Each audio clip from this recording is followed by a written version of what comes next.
ਸਤਨਾਮ ਧੰਨ ਸ੍ਰੀ ਵਾਹਿਗੁਰੂ ਸਾਹਿਬ ਜੀ। ਆਏ ਪ੍ਰਭ ਸਰਨਾਗਤੀ ਕਿਰਪਾ ਨਿਤ ਦਇਆਲ।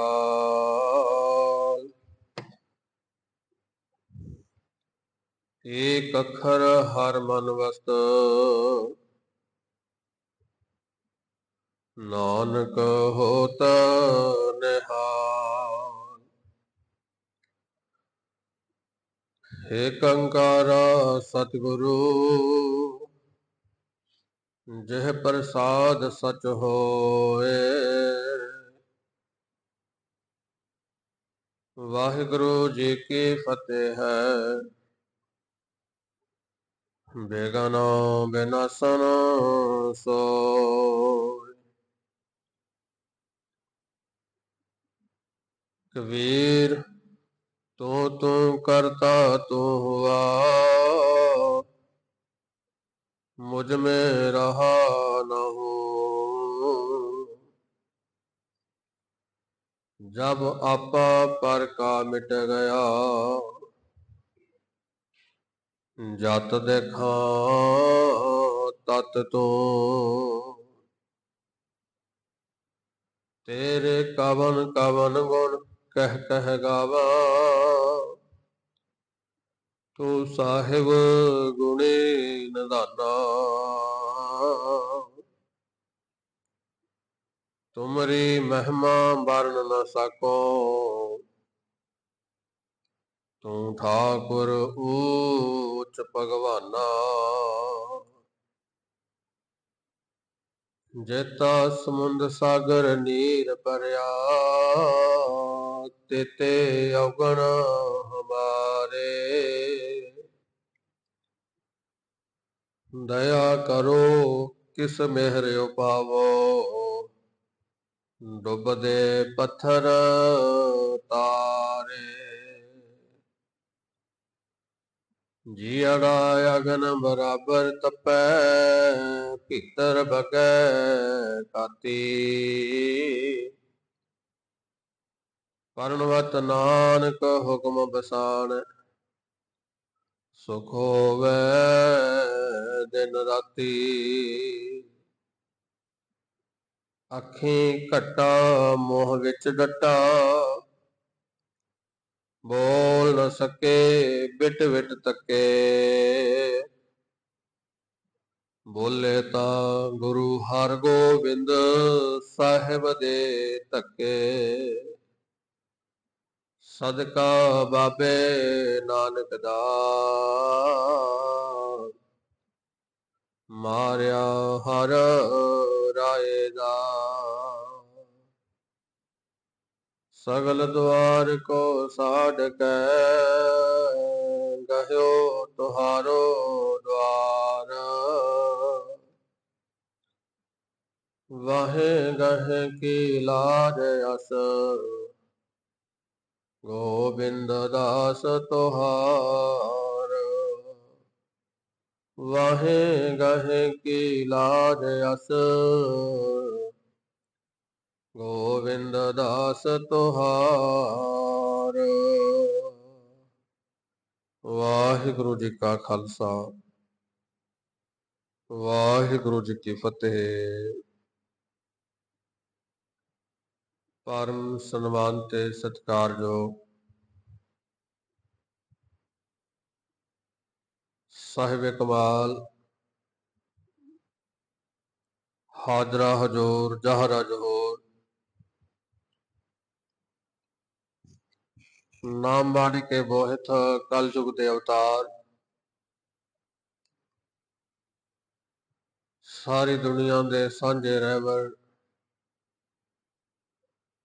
दीन बंधु भगत बशल करना निधान सतगुरु।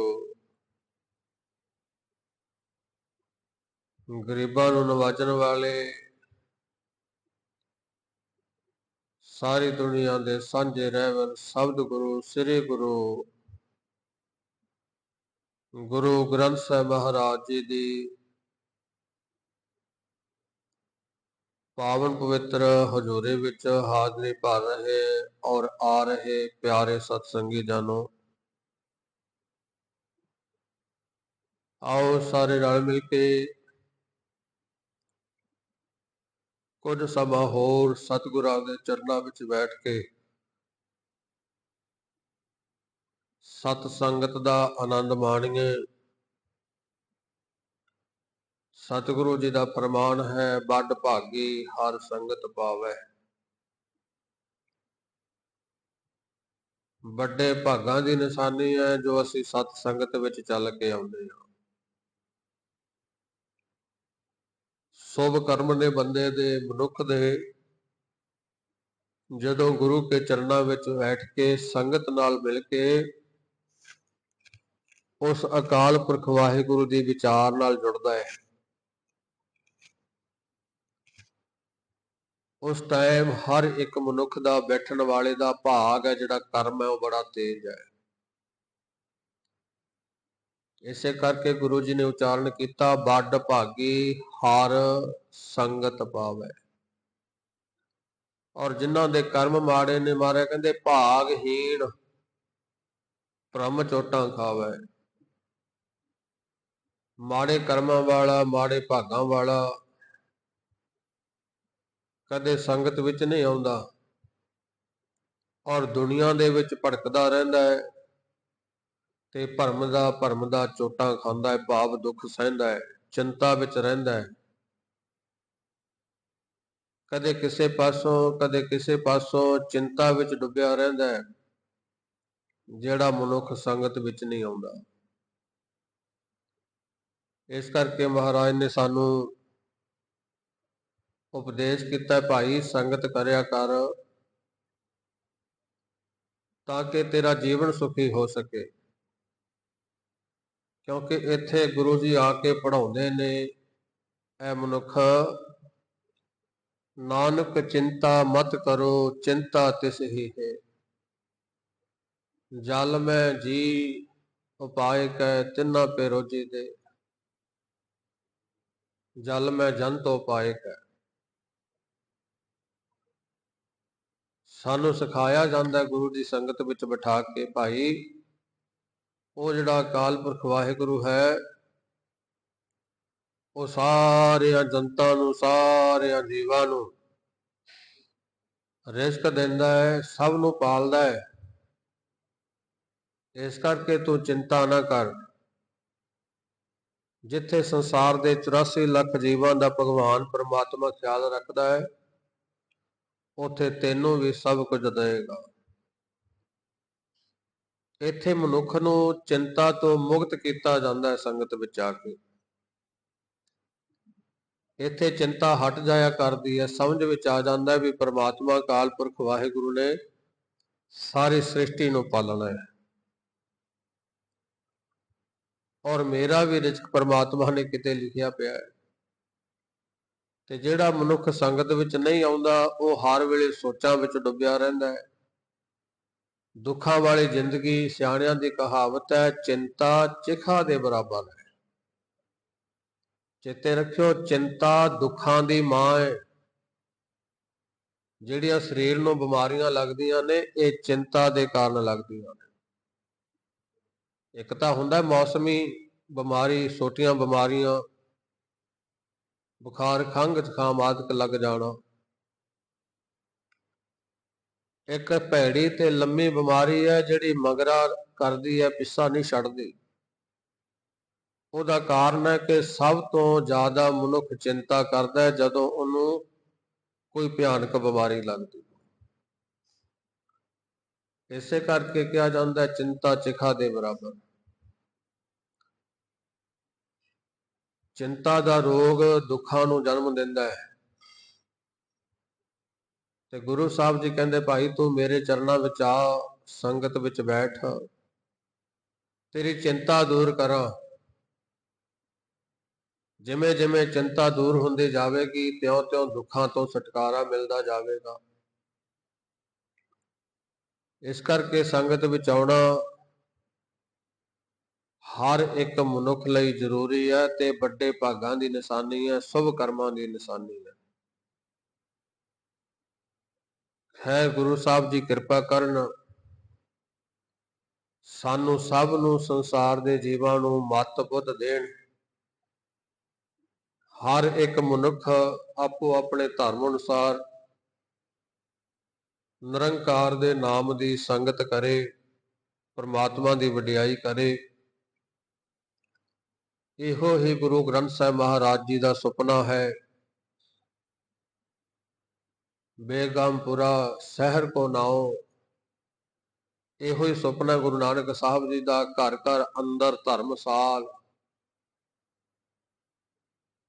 ਗੁਰੂ ਨਾਨਕ ਸਾਹਿਬ ਜੀ ਦਾ ਵੀ ਇਹੋ ਹੀ ਸੁਪਨਾ ਹੈ ਵੀ ਮੈਂ ਵੇਖਣਾ ਚਾਹੁੰਦਾ ਹਰ ਇੱਕ ਘਰ ਦੇ ਵਿੱਚ ਪਰਮਾਤਮਾ ਅਕਾਲ ਪੁਰਖ ਵਾਹਿਗੁਰੂ ਦਾ ਨਾਮ ਜਪਿਆ ਜਾਏ। ਹਰ ਇੱਕ ਮਨੁੱਖ ਪਰਮਾਤਮਾ ਅਕਾਲ ਪੁਰਖ ਵਾਹਿਗੁਰੂ ਦੀ ਸੰਗਤ ਕਰੇ। ਔਰ ਗੁਰੂ ਜੀ ਨੇ ਬਾਣੀ ਵਿੱਚ ਇੱਥੋਂ ਤੱਕ ਵੀ ਦੱਸਿਆ ਹੈ,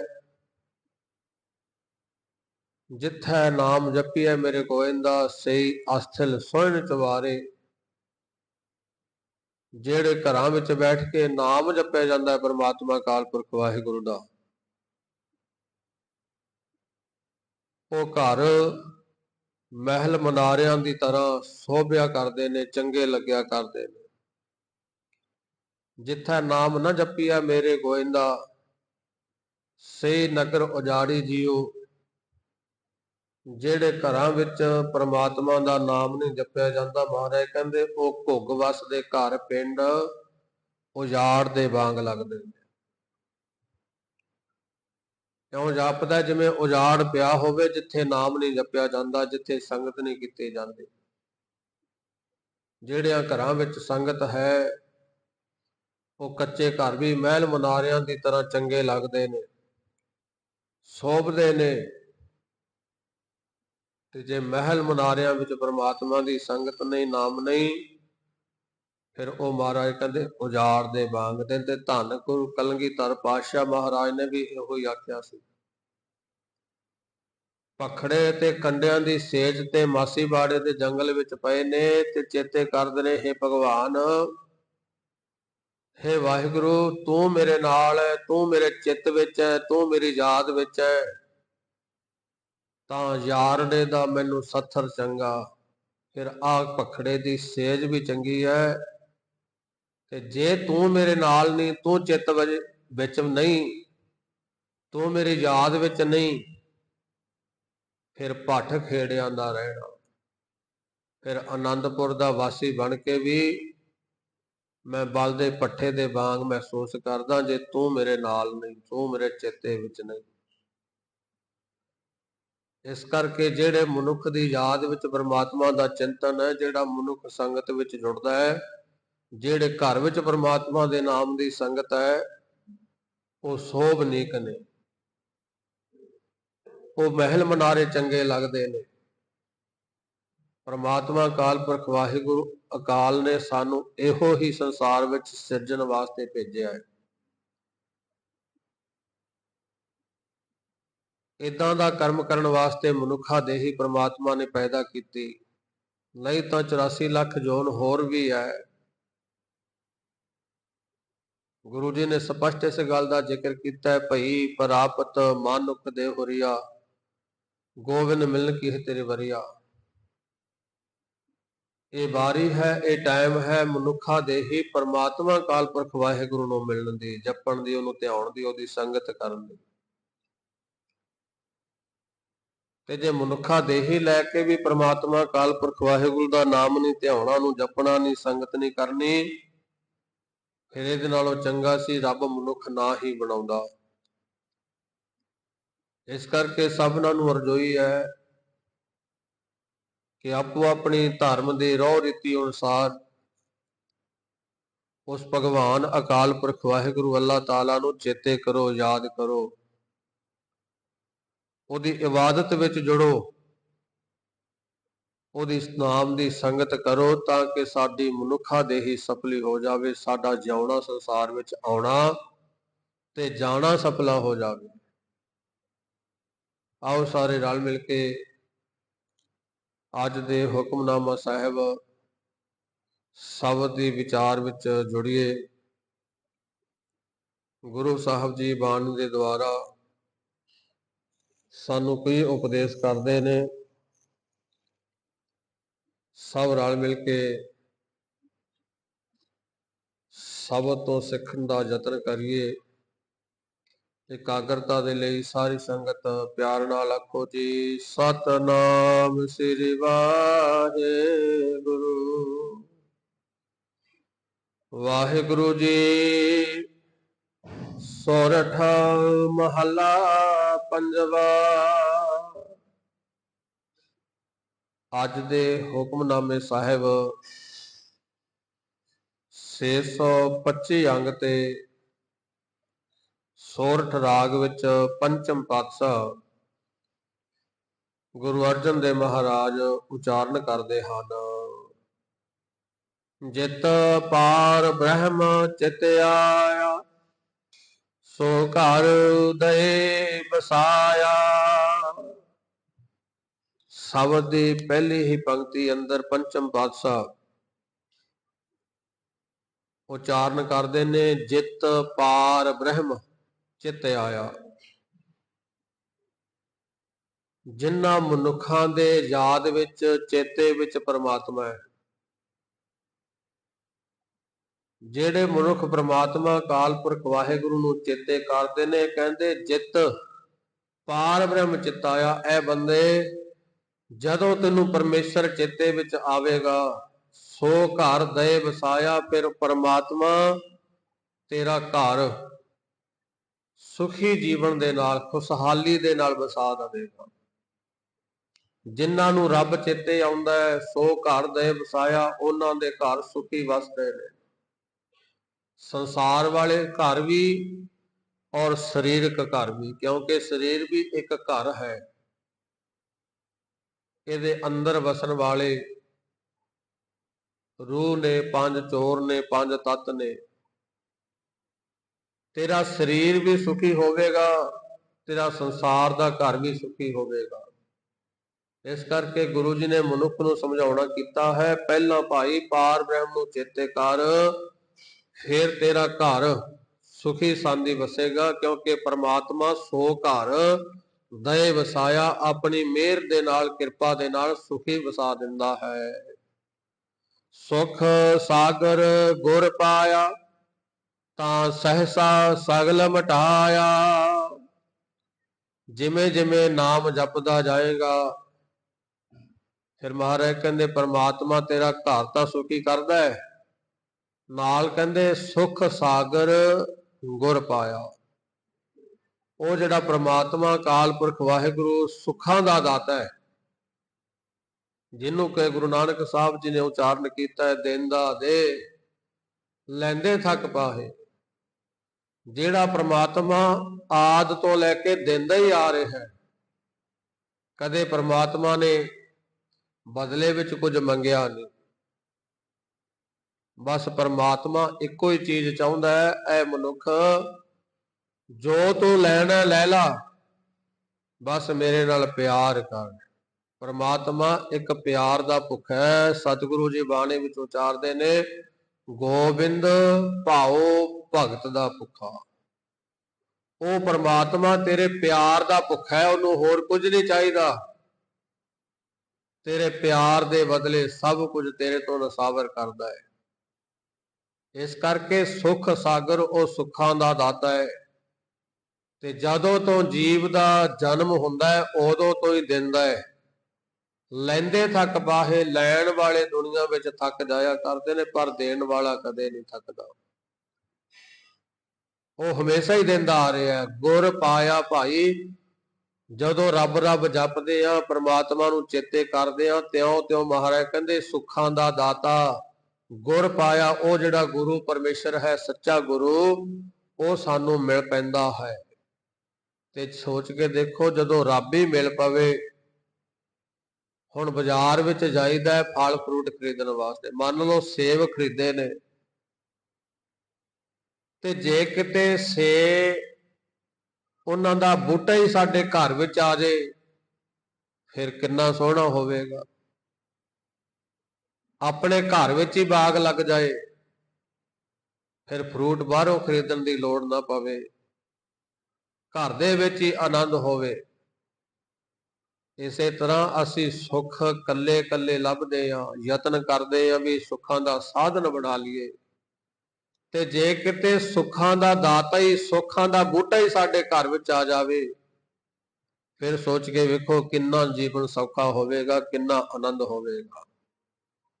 ਇਸ ਕਰਕੇ ਗੁਰੂ ਜੀ ਕਹਿੰਦੇ ਆ, ਮਨੁੱਖ ਤੂੰ ਪ੍ਰਮਾਤਮਾ ਅਕਾਲ ਪੁਰਖ ਵਾਹਿਗੁਰੂ ਨੂੰ ਜਪਦਾ ਜਾ, ਨਾਮ ਧਿਆਉਂਦਾ ਜਾ, ਸੁਖ ਸਾਗਰ ਗੁਰ ਪਾਇਆ, ਤੇ ਉਹ ਪ੍ਰਮਾਤਮਾ ਅਕਾਲ ਪੁਰਖ ਵਾਹਿਗੁਰੂ ਕਿਰਪਾ ਕਰੇਗਾ, ਤੈਨੂੰ ਮਿਲ ਪਏਗਾ, ਤੂੰ ਪ੍ਰਮਾਤਮਾ ਨੂੰ ਪਾ ਲਏਗਾ। ਤਾਂ ਕੀ ਹੋਵੇਗਾ? ਸਹਿਸਾ ਸਗਲ ਮਟਾਇਆ, ਫਿਰ ਤੇਰੇ ਅੰਦਰੋਂ ਸਾਰੇ ਵਹਿਮ ਸੰਸੇ ਜਿੰਨੇ ਵੀ ਭੁਲੇਖੇ ਨੇ, ਸਗਲ ਮਟਾਇਆ, ਸਾਰੇ ਮਿਟ ਜਾਣਗੇ, ਦੂਰ ਹੋ ਜਾਣਗੇ। ਬੰਦਾ ਕਈ ਵਾਰੀ ਗੁਰਦੁਆਰੇ ਜਾਂਦਾ ਹੈ, ਅਰਦਾਸ ਕਰਾਉਂਦਾ ਹੈ, ਫਿਰ ਸੋਚਦਾ ਹੈ, ਕਹਿੰਦਾ ਵੀ ਅਰਦਾਸ ਤਾਂ ਕਰਾਇਆ, ਪਤਾ ਨਹੀਂ ਪੂਰੀ ਹੋਊਗੀ ਕਿ ਨਹੀਂ ਹੋਊਗੀ। ਅਰਦਾਸ ਤਾਂ ਮੈਂ ਕਰਾਇਆ, ਦੋ ਚਿੱਤੀ ਮਨ ਵਿੱਚ ਰਹਿੰਦੀ ਹੈ, ਭੁਲੇਖਾ ਹੈ, ਭਰਮ ਰਹਿੰਦਾ ਮਨ ਵਿੱਚ ਵੀ ਪਤਾ ਨਹੀਂ ਕੰਮ ਬਣੂ ਮੇਰਾ, ਪਤਾ ਨਹੀਂ ਨਾ ਬਣੂ। ਪਰ ਸਤਿਗੁਰੂ ਜੀ ਕਹਿੰਦੇ, ਜੇ ਤੂੰ ਰੱਬ ਨੂੰ ਚੇਤੇ ਕਰਦਾ ਹੋਵੇ ਤਾਂ ਸਹਿਸਾ ਸਗਲ ਮਟਾਇਆ, ਫਿਰ ਤੇਰੇ ਵਹਿਮ ਭਰਮ ਭੁਲੇਖੇ ਸਭ ਨਿਕਲ ਜਾਣਗੇ। ਫਿਰ ਸਮਝ ਵਿੱਚ ਆ ਜਾਵੇਗਾ, ਕਹੋ ਕਬੀਰ ਸੰਸਾ ਨਹੀਂ, ਅੰਤ ਪਰਮਗਤ ਪਾਏ। ਫਿਰ ਸੰਸੇ ਵਾਲੀ ਕੋਈ ਗੱਲ ਹੀ ਨਹੀਂ ਰਹਿ ਜਾਵੇਗੀ, ਭੁਲੇਖੇ ਵਾਲੀ ਕੋਈ ਬਾਤ ਹੀ ਨਹੀਂ ਰਹਿ ਜਾਵੇਗੀ, ਕਿਉਂਕਿ ਪ੍ਰਮਾਤਮਾ ਅਕਾਲ ਪੁਰਖ ਵਾਹਿਗੁਰੂ ਕਰਨਹਾਰ ਹੈ, ਦੇਵਨਹਾਰ ਹੈ। ਜਿਹੜਾ ਵੀ ਉਹਦੇ ਨਾਲ ਪਿਆਰ ਕਰਦਾ ਹੈ, ਪ੍ਰਮਾਤਮਾ ਪਿਆਰ ਦੇ ਬਦਲੇ ਸਾਰੇ ਦੁਨੀਆ ਦੇ ਸੁੱਖ ਉਸ ਮਨੁੱਖ ਤੋਂ ਦੀ ਵਾਰ ਦਿੰਦਾ ਹੈ। ਇਸ ਕਰਕੇ ਗੁਰੂ ਸਾਹਿਬ ਜੀ ਕਹਿੰਦੇ, ਭਾਈ ਤੂੰ ਰੱਬ ਰੱਬ ਜਪਣਾ ਕਰ, ਭਗਵਾਨ ਨੂੰ ਧਿਆਉਣਾ ਕਰ, ਤੇਰੇ ਅੰਦਰੋਂ ਸਾਰੇ ਵਹਿਮ ਭਰਮ ਸਾਰੇ ਪ੍ਰਮਾਤਮਾ ਅਕਾਲ ਪੁਰਖ ਵਾਹਿਗੁਰੂ ਮਿਟਾ ਦੇਗਾ। ਇਉਂ ਕਹਿ ਲੋ, ਤੇਰੀ ਚਿੰਤਾ ਉਹ ਦੂਰ ਹੋ ਜਾਵੇਗੀ। ਹਰ ਕੇ ਨਾਮ ਕੀ ਵਡਿਆਈ, ਆਠ ਪਹਿਰ ਗੁਣ ਗਾਈ, ਗੁਰ ਪੂਰੇ ਤੇ ਪਾਈ। ਹਰ ਕੇ ਨਾਮ ਕੀ ਵਡਿਆਈ, ਉਸ ਅਕਾਲ ਪੁਰਖ ਵਾਹਿਗੁਰੂ ਦੇ ਨਾਮ ਦੀ ਵਡਿਆਈ। ਇਹ ਨਹੀਂ ਵੀ ਇੱਕ ਦਿਨ ਕਰ ਲਈ, 2 ਦਿਨ ਕਰ ਲਈ, ਮਹੀਨਾ ਜਾ ਆਏ, ਗੱਲ ਨਿਬੜ ਗਈ, ਜਾਂ ਘੰਟਾ 2 ਘੰਟੇ ਬਾਅਦ ਪਰਮਾਤਮਾ ਨੂੰ ਯਾਦ ਕਰ ਲਿਆ, ਗੱਲ ਨਿਬੜ ਗਈ। ਇੱਥੇ ਸਤਿਗੁਰੂ ਜੀ ਕਹਿੰਦੇ ਨੇ, ਇਹ ਮਨੁੱਖ ਹਰ ਕੇ ਨਾਮ ਕੀ ਵਡਿਆਈ, ਫਿਰ ਅੱਗੇ ਕਹਿੰਦੇ ਨੇ 8 ਪਹਿਰ ਉਸ ਪਰਮਾਤਮਾ ਅਕਾਲ ਪੁਰਖ ਵਾਹਿਗੁਰੂ ਦੀ ਵਡਿਆਈ, 8 ਪਹਿਰ ਗੁਣ ਗਾਈ, ਗੁਣਾਂ ਦੇ ਰੂਪ ਵਿੱਚ ਗਾਈ ਪਰਮਾਤਮਾ ਦੀ ਵਡਿਆਈ, ਪਰਮਾਤਮਾ ਦੇ ਗੁਣਾਂ ਨੂੰ ਗਾਈ। ਕਿਉਂਕਿ ਪ੍ਰਮਾਤਮਾ ਦੇ ਗੁਣ ਨੇ, ਜੋ ਆਪਾਂ ਅੱਖਾਂ ਨਾਲ ਦੇਖ ਰਹੇ ਹਾਂ, ਸਭ ਇਹ ਪ੍ਰਮਾਤਮਾ ਦੇ ਗੁਣ ਨੇ। ਉਹ ਗੱਲ ਵੱਖਰੀ ਹੈ ਕਿ ਮਨੁੱਖ ਦੀ ਆਪਣੀ ਵਾਸਨਾ ਉਹਨੂੰ ਚੰਗਾ ਜਾਂ ਮਾੜਾ ਦਿਖਾ ਦਿੰਦੀ ਹੈ। ਬੰਦੇ ਦੇ ਆਪਣੇ ਫੁਰਨੇ ਚੰਗਾ ਜਾਂ ਮਾੜਾ ਦਿਖਾਉਂਦੇ ਨੇ, ਪਰ ਪ੍ਰਮਾਤਮਾ ਨੇ ਸਾਰੇ ਗੁਣ ਹੀ ਚੰਗੇ ਪੈਦਾ ਕੀਤੇ ਨੇ। ਇਹ ਤਾਂ ਮਨੁੱਖ ਦਾ ਸੁਭਾਅ ਹੈ ਕਿ ਮਨੁੱਖ ਚੰਗੀ ਚੀਜ਼ ਵਿੱਚੋਂ ਵੀ ਮਾੜੀ ਲੱਭਦਾ ਹੈ। ਮਹਾਰਾਜ ਨੇ ਜ਼ਿਕਰ ਵੀ ਕੀਤਾ ਇਸ ਗੱਲ ਦਾ, ਬਾਣੀ ਵਿੱਚ ਕਹਿੰਦੇ ਨੇ, ਚੌਣੇ ਸੋਨਾ ਪਾਈਐ, ਚੁਣ ਚੁਣ ਖਾਵੇ ਘਾਸ। ਮਹਾਰਾਜ ਨੇ ਬਾਣੀ ਵਿੱਚ ਲਿਖਿਆ, ਕਹਿੰਦੇ ਜੇ ਭੇਡਾਂ ਬੱਕਰੀਆਂ ਨੂੰ ਸੋਨਾ ਪਾ ਦਈਏ ਨਾ, ਤਾਂ ਕਹਿੰਦੇ ਚੁਣ ਚੁਣ ਖਾਵੇ ਘਾਸ, ਉਹ ਸੋਨੇ ਨੂੰ ਛੱਡ ਕੇ ਘਾਹ ਖਾਂਦੀਆਂ ਨੇ। ਕਾਗ ਕਪੂਰ ਨਾ ਚੱਖਈ, ਦੁਰਗੰਧ ਸੁਹਾਵੇ। ਕਹਿੰਦੇ ਕਾਂ ਨੂੰ ਜਿੰਨੀਆਂ ਮਰਜ਼ੀ ਸੋਹਣੀਆਂ ਚੀਜ਼ਾਂ ਭੋਜਨ ਬਣਾ ਕੇ ਦੇ ਦਿਓ, ਉਹਨੇ ਜਾ ਕੇ ਗੰਦਗੀ 'ਚ ਹੀ ਠੁੰਗਾ ਮਾਰਨੀਆਂ, ਉਹਦਾ ਸੁਭਾਅ ਹੈ। ਕਈ ਮਨੁੱਖਾਂ ਦਾ ਸੁਭਾਅ ਬਣ ਜਾਂਦਾ ਹੈ, ਉਹ ਚੰਗੀ ਗੱਲ ਵਿੱਚੋਂ ਵੀ ਮਾੜੀ ਗੱਲ ਫੜਦੇ ਨੇ, ਮਾੜੀ ਗੱਲ ਦਾ ਅਰਥ ਕੱਢ ਲੈਂਦੇ ਨੇ। ਪਰਮਾਤਮਾ ਨੇ ਸਾਰਾ ਸੰਸਾਰ ਚੰਗਾ ਸਾਜਿਆ, ਮਾੜਾ ਬਣਾਇਆ ਹੀ ਨਹੀਂ, ਪਰ ਸਾਡੀ ਆਪਣੀ ਨੀਅਤ, ਆਪਣੀ ਸੋਚ ਮਤ ਏਦਾਂ ਦੀ ਬਣ ਗਈ ਕਿ ਅਸੀਂ ਚੰਗੇ ਵਿੱਚੋਂ ਵੀ ਮਾੜਾ ਦੇਖਦੇ ਹਾਂ। ਪਰ ਗੁਰੂ ਜੀ ਕਹਿੰਦੇ, ਐ ਬੰਦੇ ਹਰ ਕੇ ਨਾਮ ਕੀ ਵਡਿਆਈ ਕਰ, आठ पहर गुण गाई तू अठे पहर रब दे गुण गा। हर एक वस्तु विचों हर एक चीज विचों रब नूं आगू कर। आ भी चीज रब दी बनाई है, आ भी रब दे रंग ने, आ भी रब दे रंग ने। हर वेले रब रब रब रब दे गुण गा। माड़ी कोई चीज ही नहीं परमात्मा ने पैदा की। हर एक चीज परमात्मा ने दुनिया विच चंगी पैदा की है। वो गल वखरी है कोई बंदा उन्हों गलत तरीके दे नाल वरतदा है। उदाहरण ले लो, भावें मोटरसाइकिल चंगी वास्ते बनाया, कोई बंदा गलत दुरवरतों करता है तो उहदे विच कसूर किसदा है? मोबाइल बनाउण वालियां ने किसे चंगे कारण करके बनाया, भविख वास्ते बनाया, पर कोई दुरवरतों करदा है तो कसूर किसदा है? बनाउण वाले दा कसूर नहीं। परमात्मा ने कुदरत साजी है, रंग भरे ने, किसे कारण साजी है, ते कोई उहदी दुरवरतों करदा है, गलत वरतों करदा है, फिर कसूर किसदा है? परमात्मा दे गुण तां बड़े चंगे ने। परमात्मा ने कोई भी चीज दुनिया ते माड़ी नहीं की। होर थोड़ा जिहा समझण वास्ते सौखा करदे हां। हर एक नूं पता है भी शराब पीनी माड़ी है, दारू पीनी माड़ी है, पर चेते रखो इस शराब नूं पैदा करने वाला भी तां परमात्मा है। महाराज ने बाणी विच इस गल का जिक्र किया है, कहंदे तर तार अपवित्र कर मानिया रे, जैसे कागदा करत विचारंग, भगत भगौत लिखिया ते उपरे, पूजिया रे कर नमस्कारंग। हुण शराब है जिहड़ी दारू, ये ताड़ी दे दरख्त दे विचों निकलदी है, ताड़ी दे दरख्त तो बनदी है। हुण जिहड़ी तां चीज परमात्मा ने पैदा कीती वो तां है चंगी, पर ਉਹਦੇ नाम ते मनुखा ने गलत तरीके दे नाल दारू बनाउणी शुरू कर दित्ती। 2 नंबर दी खंड गुड़ घोल के। खिमा करना, कोई गुस्सा ना करियो, मैं समझाउण वास्ते उदाहरण दे रहा। परमात्मा दी साजी हुई कोई भी चीज माड़ी नहीं सी। जिहड़ी दारू परमात्मा ने बनाई सी वो संसार वास्ते दारू सी, भले वास्ते सी, पर मनुख ने अपनी सोच के मुताबिक उहदा गलत अर्थ बना के अपने शरीर लई वरतनी शुरू कर दी। हुण आपां आले दुआले देखते हैं भी सुखा वो भी नशा है। महाराज ने उहदा भी जिक्र किया भी सुखा नहीं खाना, बाणी विच स्पष्ट लिखिया है। पोस्त फीम अभंग मद, महाराज ने बाणी च लिखिया है, उत्तर जाए प्रभात। ये नशियां दा नां लैके, तंबाकू दा बीड़ियां दा नां लैके, महाराज ने शराब दा नां लैके बाणी च इस चीज का खंडन किया भी सेवन नहीं करना। मनुख ने ये बनाए ने, पर यह नहीं पता किहदे लई बनाए ने। जिन्हां लई बनाए ने उन्हां लई चंगे ने। परमात्मा ने सुखा पैदा किया है, भुक्की पोस्त अफीम परमात्मा ने पैदा की है, मनुख ने तो इहदा भी बनाया ना।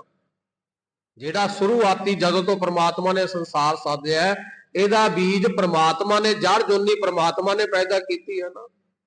आ झोना नरमे दरख्त किन्ने देखते हैं, टालियां, तू ते मनुख ने तो इहदा भी बनाया, परमात्मा ने बनाया। बस फर्क इन्ना है भी परमात्मा की साजी हुई कुदरत चंगी है ते मनुख ने ओदी दुरवरतों करनी शुरू कर दी, गलत वरतों करता है। जे सुखे नूं दवाई की तौर ते दवाई रहन दिंदा, पोस्त दे पौधे नूं दवाई दे तौर ते रहन दिंदा तां ओह दवाई सी, पर जिद्दण दवाई नूं नशा बनाउणा शुरू कर दिता उदण काम खराब हो गया। बथेरियां बंदे दियां बनाइयां कैमिकल वालियां गोलियां ने, नींद वालियां गोलियां कह लो, बथेरियां गोलियां आउंदियां ने, बनाउंदे तां ओह किसे बीमारी वास्ते ने, पर कई लोग ओहदी दुरवरतों करके नशे का रूप खांदे ने, गोलियां नूं गलत वरतों दे नाल लैंदे ने। ਇਹ ਤਾਂ ਮਨੁੱਖ ਦਾ ਸੁਭਾਅ बन गया। मैं सारी बेनती ਇੱਥੇ कर रहा, कोई भी रंग, कोई भी परमात्मा ने ऐसी वस्तु दुनिया च पैदा नहीं की ਜਿਹੜੀ नुकसान, ਜਿਹੜੀ दुखदाई होवे मनुख वास्ते। सब चीज़ां परमात्मा ने चंगियां कीतियां सी, पर नाल नाल महाराज ने रोक भी ला दी है, बंदे आ वस्तुआं तेरे लिए नहीं, ये होर जोना वास्ते ने। होर चीजां वास्ते ने, क्योंकि 84 लाख जोन है। परमात्मा ने जो बीमारी पैदा की है तो दवाई भी धरती दे विच ही पैदा की है, दवाई बूटी भी धरती चों ही पैदा हुंदी है, इस करके इलाज भी इत्थे ही है। ये सारियां वस्तुआं एक इलाज सी, एक दवाई सी, पर मनुख ने दवाई नूं छड्ड के नशे दे तौर ते, क्योंकि सुभाअ जिहड़ा बन गया, माड़ी जिहड़ी आदत बन गई, उहदे मुताबक वरतना शुरू कर दिता। इस करके बेनती कर रहा, ये तो साडा सुभाअ है। कई लोग कथा कीर्तन दे विचों भी माड़ियां गल्लां कढ लैंदे ने भी आ ऐ नहीं सी बोलना चाहिदा, आ ऐ क्यों होया। सारी गल नहीं सुननी, ध्यान नहीं देना, बाकी सब छड्ड देना, क्योंकि सुभाअ बन गया भी मैं फड़नी ओ गल है जिहड़ी मैनूं माड़ी लगदी है, जिहड़ी मेरे ते ढुका करदी है। ये साडा सुभाअ बन गया। पर गुरु जी कहंदे 8 पहर गुण गाई। ऐ बंदे सारियां वस्तुआं विच रब वसदा है, सारे रंग रब दे ने, इस करके तू 8 पहर रब दे गुण गा। तू माड़ा पासा छड्ड दे, जे तैनूं लगदा भी है भी कोई माड़ा है, कुछ गलत है, आ फुੱਲ पए ने, तैनूं लगदा भी फुੱਲ टेढ़े विंगे धरे पए ने, तू उस पासे नूं छड्ड दे। तू फुੱਲ देखण नहीं आया, तू गुरबाणी दे आनंद माणन आया। कोई रमाला टेढ़ा विंगा लग्या पिया है, तू रमाले देखण थोड़ा आया है। तैनूं लगदा भी टेढ़ा, सिद्धा कर दे। जे सिद्धा करन दी समर्था नहीं रखदा, फिर तू रौला पाउण दी समर्था भी नहीं रखदा। यह भी सोचिया कर। गुरुद्वारे सफाई नहीं हैगी, मान लो उदाहरण है, जे सफाई नहीं, तू सफाई कर दे। जे सफाई नहीं कर सकदा तां तैनूं लोकां विच जाके रौला पाउण दा भी कोई हक नहीं, कोई अधिकार नहीं। क्यों? तू सफाई देखण नहीं आया, तू तां गुरु ग्रंथ साहिब महाराज अगे नमस्कार करना आया, मत्था टेक के अरदास बेनती करना आया। तू तां गुरु नूं अपने दिल दी गल कहण आया सी, ਜਿਹੜੀ ਗੱਲ ਕਹਿਣ ਆਇਆ ਸੀ ਉਹ ਤਾਂ ਕਰੀ ਨਹੀਂ, ਇੱਥੋਂ ਕੁਝ ਹੋਰ ਲੈ ਕੇ ਚਲਾ ਗਿਆ। ਮੈਂ ਕੇਵਲ ਉਦਾਹਰਨ ਦੇ ਰਿਹਾ ਕਿ ਮਨੁੱਖ ਦਾ ਸੁਭਾਅ ਬਣ ਗਿਆ ਕਿ ਪ੍ਰਮਾਤਮਾ ਦੀ ਕੁਦਰਤ ਵਿੱਚੋਂ ਵੀ ਮਾੜਾ ਤੱਕ ਲੈ, ਪਰ ਪ੍ਰਮਾਤਮਾ ਦੀ ਬਣਾਈ ਹੋਈ ਕੁਦਰਤ 1% ਵੀ ਗਲਤ ਨਹੀਂ, ਮਾੜੀ ਨਹੀਂ। ਪ੍ਰਮਾਤਮਾ ਨੇ ਬਹੁਤ ਕੁਝ ਸੋਚ ਸਮਝ ਕੇ ਸੰਸਾਰ ਨੂੰ ਪੈਦਾ ਕੀਤਾ ਹੈ। ਹਰ ਇੱਕ ਚੀਜ਼ ਪ੍ਰਮਾਤਮਾ ਨੇ ਬੜੀ ਸੋਹਣੇ ਤਰੀਕੇ ਨਾਲ ਬਣਾਈ ਹੈ। ਮਨੁੱਖ ਦੀ ਬਣਾਈ ਹੋਈ ਕੋਈ ਵਸਤੂ ਗਲਤ ਹੋ ਸਕਦੀ ਹੈ, पर परमात्मा की साजी हुई घाट घड़ी हुई 1% भी गलत नहीं हो सकती। इस करके गुरु साहब जी सानू उपदेश करते ने, भाई 8 पहर गुण गाई, तू हर एक वस्तु विचों रब दे गुण गा, रब नू तक, गुर पूरे ते पाई। ये मत तेनू मिलनी कित्थों है? पूरे गुरु तो, निरंकार तो। इस करके सतगुर दे घर जाके पूरे गुरु दे बचन सुनिया कर ते ये मत लिया कर। इस 8 पहर तेनू रब दे गुण गाउण वाली मत मिलनी कित्थों है? परमात्मा दे घरों। इस करके हर वेले संगत करया कर रब दे गुण गाउण दे लई। 8 पहर गुण गाई, गुर पूरे ते पाई। अगे रहाओ साह लैके फिर उचारण करते हैं, प्रभ की अकथ कहानी जन बोले अमृत बाणी। कहन लगे परमात्मा अकाल पुरख वाहिगुरु की जिहड़ी कहानी है, जिहड़ी वडियाई है, जिहड़े गुण ने वो अकथ ने, कथे नहीं जा सकते भी किन्ने क ने। परमात्मा की कहानी बड़ी लंबी है, उसकी बात बहुत वड्डी है। प्रभ की अकथ, अकथ का भाव हुंदा बोलना, कथना, कहना। हुण इत्थे ऐड़ा अगे लग गया, कहन लगे अकथ, परमात्मा दी वडियाई कही नहीं जा सकती भी परमात्मा किन्ना क है, बेसुमार है, बस इन्ना कह सकते हैं भी परमात्मा दा कोई अंत नहीं, उहदे रंगां दा कोई भेद नहीं। साडी तां उत्थे मत ही नहीं जा सकदी जिथे वो परमात्मा शुरू हुंदा है, क्योंकि परमात्मा इहो जी वस्तु है जिन्हें सोच दे नाल ही अपने अख दे झमक्के नाल संसार नूं पैदा कर दिता। ते असीं तां ओह जीव आ जिहड़े संसार विच आउण वास्ते, जन्म लैण वास्ते 9-10 महीने ला दिंदे आ। असीं ओह जीव आ, फिर असीं परमात्मा दी कहानी पूरी किवें कर सकदे आ? परमात्मा नूं पूरा किवें समझ सकदे आ? क्योंकि साडे वर्गे तां करोड़ां अरबां ही परमात्मा ने पैदा कीते ने। इस करके बस इन्नी गल ही आखणी है, हे वाहिगुरू तू बहुत वड्डा है, बेसुमार है, मैं तेरे तुल नहीं। प्रभ की अकथ कहानी जन बोले ਜਨ ਬਣ ਕੇ ਬੰਦਿਆ ਤੂੰ ਬੋਲਿਆ ਕਰ ਪ੍ਰਮਾਤਮਾ ਅੱਗੇ ਅੰਮ੍ਰਿਤ ਬਾਣੀ। ਅੰਮ੍ਰਿਤ ਬਈ ਮਿੱਠੀ ਬੋਲੀ, ਪਿਆਰ ਦੇ ਸ਼ਬਦ ਤੂੰ ਪ੍ਰਮਾਤਮਾ ਅੱਗੇ ਬੋਲਿਆ ਕਰ। ਵਾਹਿਗੁਰੂ ਧੰਨ ਦਾਤਾ, ਜਿਹੜੇ ਮਰਜੀ ਸ਼ਬਦ ਬੋਲੋ, ਬਸ ਬੋਲੋ ਪਿਆਰ ਵਾਲੇ, ਕਿਉਂਕਿ ਪ੍ਰਮਾਤਮਾ ਅਕਾਲ ਪੁਰਖ ਵਾਹਿਗੁਰੂ ਨੂੰ ਇੱਕੋ ਹੀ ਬੋਲੀ ਸਮਝ ਆਉਂਦੀ ਹੈ, ਉਹ ਹੈ ਮਿੱਠੀ ਬੋਲੀ। ਮਹਾਰਾਜ ਨੇ ਬਾਣੀ ਵਿੱਚ ਲਿਖਿਆ ਕਿ ਰੱਬ ਸਾਰੀਆਂ ਭਾਸ਼ਾਵਾਂ ਜਾਣਦਾ ਹੈ। ਮਨੁੱਖ ਹੋ ਸਕਦਾ ਵੀ ਇੰਡੀਆ ਦਾ ਬੰਦਾ 2-4 ਭਾਸ਼ਾਵਾਂ ਜਾਣਦਾ ਹੋਵੇ, 5 ਭਾਸ਼ਾਵਾਂ, ਕੋਈ 10 ਭਾਸ਼ਾਵਾਂ ਜਾਣਦਾ ਹੋਵੇ, ਪਰ ਜਿਹੜਾ ਪ੍ਰਮਾਤਮਾ ਉਹ ਸਾਰੀਆਂ ਭਾਸ਼ਾਵਾਂ ਜਾਣਦਾ ਹੈ। ਪੰਛੀਆਂ ਦੀ ਵੀ, ਜਾਨਵਰਾਂ ਦੀ ਵੀ, ਦਰਖਤਾਂ ਦੀ ਵੀ ਜਾਣਦਾ, ਉਹ ਜੜ ਜੋਨੀ ਦੀ ਬਾਤ ਵੀ ਜਾਣਦਾ, ਉਹ ਸਭ ਦੀ ਬਸ ਜਾਣਦਾ ਕੱਲੀ ਮਿੱਠੀ ਬੋਲੀ। ਮਹਾਰਾਜ ਨੇ ਬਾਣੀ ਵਿੱਚ ਲਿਖਿਆ ਕੌੜਾ ਬੋਲ ਨਾ ਜਾਣੈ ਪੂਰਨ ਭਗਵਾਨੈ ਔਗਣ ਕੋ ਨਾ ਚਤਾਰੇ। ਮਿੱਠ ਬੋਲੜਾ ਜੀ ਹਰ ਸੱਜਣ ਸੁਆਮੀ ਮੋਰਾ, ਉਹ ਪ੍ਰਮਾਤਮਾ ਤਾਂ ਮਿੱਠਾ ਬੋਲਣ ਜਾਣਦਾ ਹੈ। ਕੌੜਾ ਬੋਲਣਾ ਜਾਣਦਾ ਪੂਰਨ ਭਗਵਾਨ ਹੈ, ਉਹਨੂੰ ਕੌੜਾ ਨਹੀਂ ਬੋਲਣਾ ਆਉਂਦਾ, ਬਸ ਉਹਨੂੰ ਮਿੱਠੀ ਬੋਲੀ ਸਮਝ ਵਿੱਚ ਆਉਂਦੀ ਹੈ। ਇਸ ਕਰਕੇ ਜਨ ਬੋਲੇ ਅੰਮ੍ਰਿਤ ਬਾਣੀ, ਐ ਮਨੁੱਖ ਤੂੰ ਪ੍ਰਮਾਤਮਾ ਦੀ ਅਕਥ ਕਹਾਣੀ ਕਰਦਾ ਜਾ, ਗੁਣ ਗਾਉਂਦਾ ਜਾ ਤੇ ਮਿੱਠੀ ਬੋਲੀ ਅੰਮ੍ਰਿਤਮਈ ਬਾਣੀ ਬੋਲਦਾ ਜਾ, ਕੌੜੇ ਬੋਲ ਨਾ ਬੋਲਿਆ ਕਰ, ਕਿਉਂਕਿ ਹਰ ਇੱਕ ਵਸਤੂ ਵਿੱਚ ਪਰਮਾਤਮਾ ਵਸਦਾ ਹੈ। ਹਰ ਇੱਕ ਚੀਜ਼ ਪਰਮਾਤਮਾ ਦਾ ਗੁਣ ਹੈ, ਭਾਵੇਂ ਆ ਕੰਧ ਹੈ, ਇੱਟਾਂ ਨੇ, ਪੁੱਲ ਹੈ, ਫਰਸ਼ ਹੈ, ਜੋ ਵੀ ਵਸਤੂ ਦੇਖਦੇ ਆ ਸਭ ਪਰਮਾਤਮਾ ਦੀਆਂ ਘਾੜਤਾਂ ਨੇ, ਉਹਦੀਆਂ ਬਣਾਈਆਂ ਵਸਤੂਆਂ ਨੇ, ਇਹ ਰੱਬ ਦੇ ਗੁਣ ਨੇ। ਇਸ ਕਰਕੇ ਨੀਵਾਂ ਹੋ ਕੇ ਨੀਵੇਂ ਸ਼ਬਦ ਤੇ ਮਿੱਠੀ ਬੋਲੀ ਪਰਮਾਤਮਾ ਦੇ ਪਿਆਰ ਵਿੱਚ ਬੋਲਿਆ ਕਰ। ਆਖਰ ਦੀਆਂ ਪੰਕਤੀਆਂ ਉਚਾਰਨ ਕਰਦੇ ਨੇ, ਨਾਨਕ ਦਾਸ ਬਖਾਣੀ ਗੁਰਪੂਰੇ ਤੇ ਜਾਣੀ। ਨਾਨਕ ਦਾਸ, ਮੈਨੂੰ ਅਰਜਨ ਨੂੰ ਨਾਨਕ ਦੇ ਰੂਪ ਵਿੱਚ ਦਾਸ ਬਖਾਣੀ, ਪਰਮਾਤਮਾ ਅਕਾਲ ਪੁਰਖ ਵਾਹਿਗੁਰੂ ਨੇ ਇਹ ਗੱਲ ਦਾ ਵਿਖਿਆਨ ਦਿੱਤਾ, ਮੈਨੂੰ ਗਿਆਨ ਦਿੱਤਾ ਪ੍ਰਮਾਤਮਾ ਨੇ। ਗੁਰਪੂਰੇ ਤੇ ਜਾਣੀ, ਇਸ ਕਰਕੇ ਮੈਂ ਦੁਨੀਆ ਨੂੰ ਦੱਸ ਰਿਹਾ, ਜੋ ਉਕਤੇ ਸ਼ਬਦ ਵਿੱਚ ਗੁਰੂ ਜੀ ਨੇ ਕਿਹਾ, ਇਸ ਕਰਕੇ ਮੈਂ ਦੁਨੀਆ ਨੂੰ ਦੱਸ ਰਿਹਾ, ਕਿਉਂਕਿ ਗੁਰਪੂਰੇ ਤੇ ਜਾਣੀ, ਇਹ ਗੱਲ ਮੈਂ ਪੂਰੇ ਗੁਰੂ ਤੋਂ ਜਾਣੀ ਹੈ। ਮੈਨੂੰ ਪ੍ਰਮਾਤਮਾ ਨੇ ਇਸ ਗੱਲ ਦਾ ਗਿਆਨ ਦਿੱਤਾ ਹੈ, ਮੈਂ ਕੋਲੋਂ ਨਹੀਂ ਗੁਰੂ ਜੀ ਕਹਿੰਦੇ ਇਹ ਗੱਲਾਂ ਆਖੀਆਂ ਜਿਹੜੀਆਂ ਗੁਰੂ ਜੀ ਦੇ ਦੱਸ ਕੇ ਗਏ ਨੇ ਉੱਪਰ ਸ਼ਬਦ ਵਿੱਚ। ਜੋ ਸ਼ਬਦ ਵਿੱਚ ਗੁਰੂ ਜੀ ਨੇ ਕਿਹਾ, ਕਹਿੰਦੇ ਮੈਂ ਕੋਲੋਂ ਨਹੀਂ ਆਖੀਆਂ, ਗੁਰਪੂਰੇ ਤੇ ਜਾਣੀ, ਮੈਨੂੰ ਪੂਰੇ ਗੁਰੂ ਤੋਂ ਪਤਾ ਲੱਗਿਆ। ਇਸ ਕਰਕੇ ਨਾਨਕ ਦਾਸ ਬਖਾਣੀ, ਮੈਂ ਤਾਂ ਵਿਖਿਆਨ ਕੀਤਾ, ਤਾਂ ਤੁਹਾਡੇ ਸਾਹਮਣੇ ਇਹ ਸ਼ਬਦ ਦੇ ਰੂਪ ਵਿੱਚ ਗੱਲ ਰੱਖੀ ਹੈ, ਕਿਉਂਕਿ ਪ੍ਰਮਾਤਮਾ ਨੇ ਮੈਨੂੰ ਸੁਝਾਅ ਦਿੱਤਾ ਹੈ, ਇਹ ਤੋਂ ਜਾਣੂ ਕਰਵਾਇਆ ਤੇ ਮੈਂ ਅੱਗੇ ਤੁਹਾਨੂੰ ਦੱਸ ਰਿਹਾ। ਇਸ ਕਰਕੇ ਆਓ ਗੁਰੂ ਸਾਹਿਬ ਜੀ ਹੁਕਮਨਾਮੇ ਦੇ ਇਸ ਸ਼ਬਦ ਰਾਹੀਂ ਸਾਨੂੰ ਨਾਮ ਜਪਣ ਬਾਰੇ, ਪਰਮਾਤਮਾ ਦੇ ਗੁਣ ਗਾਉਣ ਬਾਰੇ ਉਪਦੇਸ਼ ਕਰਦੇ ਨੇ। ਜਿਹੜੇ ਲੋਕ 8 ਪਹਿਰ ਰੱਬ ਦੇ ਗੁਣ ਗਾਉਂਦੇ ਨੇ, ਹਰ ਇੱਕ ਚੀਜ਼ ਵਿੱਚੋਂ ਰੱਬ ਨੂੰ ਤੱਕਦੇ ਨੇ ਔਰ ਪਰਮਾਤਮਾ ਦਾ ਨਾਮ ਯਾਦ ਕਰਦੇ ਨੇ, ਉਹਨਾਂ ਦੇ ਘਰ ਮਹਾਰਾਜ ਕਹਿੰਦੇ ਸੋ ਘਰ ਦਏ ਵਸਾਇਆ, ਉਹਨਾਂ ਦੇ ਘਰ ਪਰਮਾਤਮਾ ਅਕਾਲ ਪੁਰਖ ਵਾਹਿਗੁਰੂ ਸੁਖੀ ਸ਼ਾਂਤੀ ਵਸਾਉਂਦਾ ਹੈ।